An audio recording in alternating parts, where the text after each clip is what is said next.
BDR হত্যাকাণ্ড ও বিস্ফোরক মামলায় আসামি করা হতে পারে গণ অভ্যুত্থানের মুখে ক্ষমতা ছেড়ে ভারতে পালিয়ে যাওয়া শেখ হাসিনা, শেখ তাপস ও নানকসহ তৎকালীন মন্ত্রী ও বেশ কজন স্থানীয় আওয়ামী লীগ নেতাকে। বিডিআর বিস্ফোরক মামলায় chief public prosecutor Mohammad Borhanuddin সাংবাদিকদের এ তথ্য জানান।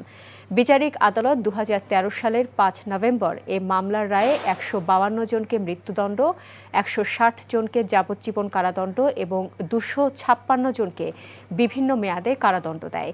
2017 সালের রায়ে হাইকোর্ট 139 আসামির মৃত্যুদণ্ড বহাল রাখে।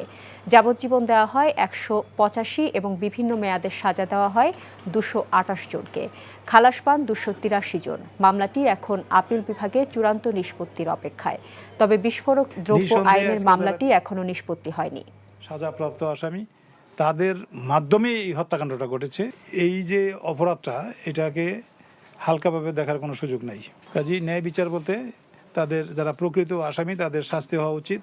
বিবিধ কারণে এটা একটু বিলম্ব হয়েছে এবং আগামী সময়গুলিতে আমরা যদি সাক্ষী যেভাবে চেষ্টা করতেছি পাওয়া গেলে প্রসিকিউশনের পক্ষ থেকে আমরা আন্তরিক এবং সচেষ্ট যাতে দ্রুত নিষ্পত্তি করা যায়।